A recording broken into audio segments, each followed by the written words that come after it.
À quelques heures du concours d'entrée à l'Institut Auguste Armand, une question trotte dans la tête de Cléo: comment réussir à se faire des amis?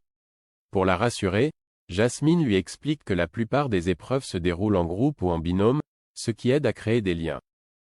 Tous les candidats se rassemblent pour le top départ des épreuves. Elliot, qui est de retour pour superviser le concours, leur annonce qu'ils vont devoir préparer un dessert avec d'anciens ustensiles manuels. L'objectif est de s'adapter, tout en développant sa créativité. 3 heures plus tard, l'heure est à la dégustation. Elliot, Alice et Delobel demandent à Thelma de leur présenter son dessert, qu'ils jugent techniquement limité, mais tout de même créatif. La prochaine sur la liste est Colline, qui se distingue par le goût de son fraisier, bien que le visuel ne soit pas du tout au rendez-vous. Au même moment, Cléo est interpellée par Matteo, qui souhaite discuter avec elle. Mais elle perd ses moyens. Gaspard la rejoint et tente, à son tour, d'entamer la discussion en se moquant de sa victime préférée, Colline. Pour se faire bien voir aux yeux de Gaspard, Cléo répond. Jai vomit des choses qui donnaient plus envie que le dessert de Colline. Le jeune homme est surpris, il ne s'attendait pas à une telle répartie venant de sa camarade. Quelques secondes plus tard, Alice leur demande de ranger la salle, et Cléo dit à Gaspard: Je rêve ou iceberg, le surnom que les élèves attribuent à la professeure de pâtisserie, NDRL, nous prend pour ses boniches. Cette provocation risque-t-elle de lui faire des ennemis? Rose est prise sur le fait. De son côté, Marc s'aperçoit que les figues qu'il avait fraîchement cueillies ont disparu de la réserve.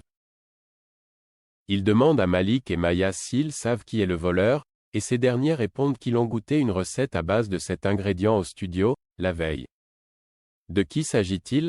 En jetant un œil au planning des salles, il découvre qu'un certain Gérard Martin a réservé la salle hier, mais aussi aujourd'hui.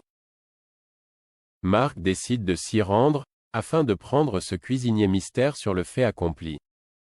En arrivant au studio, le chef Leroy découvre l'impensable, Gérard Martin n'est autre que Rose Latour. Embarrassée par la situation, la directrice du master avoue qu'elle s'entraîne en cuisine pour relever son niveau. Et pour cause, elle a parfois du mal à trouver sa place entre un père et une sœur extrêmement doués derrière les fourneaux. Marc répond qu'elle peut compter sur lui pour l'aider à se perfectionner. Il ajoute également qu'il ne dira rien à personne à propos de ce petit secret. À la fin de leur discussion, ils décident de ne plus penser aux tensions qui règnent entre eux à propos d'Enzo et du master. Lionel est dans une impasse. Au petit matin, Lionel, Zoé et Inès constatent que l'électricité de leur maison a été coupée. Zoé s'excuse auprès de son frère et sa sœur, car elle a probablement oublié de payer la facture, mais Lionel lui rappelle que toutes les responsabilités ne doivent pas reposer sur ses épaules.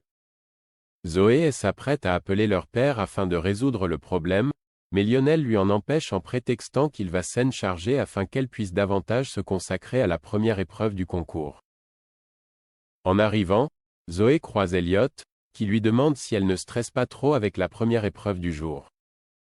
Ils parlent et rigolent, puis Elliot souhaite bonne chance à la petite sœur de Lionel. Juste après, Delobel, qui assure la fonction de directeur par intérim, arrive et met en garde le jeune homme, il ne doit pas sympathiser avec les candidats, ni faire de favoritisme. De son côté, Lionel confie à Solal qu'il n'a pas encore révélé la vérité à sa petite sœur à propos de la disparition de leur père. Solal lui conseille de ne pas plus trop tarder, car Zoé risque de ne jamais lui pardonner ce mensonge. Mais cette petite mise en garde énerve Lionel, qui est déjà bien assez stressé. En fin de journée, Elliot, Lionel et Inès attendent impatiemment le retour de Zoé. En arrivant, elle informe tout le monde qu'elle pense avoir réussi sa première épreuve. Gary, qui est également là, demande à mettre de la musique pour se détendre, mais Lionel répond qu'ils n'ont toujours pas d'électricité. Elliot propose à Lionel de lui prêter de l'argent pour payer la facture, mais ce dernier répond que depuis plusieurs mois, leur père paye tous les abonnements, loyer, électricité, eau et gaz, avec des chèques sans provision.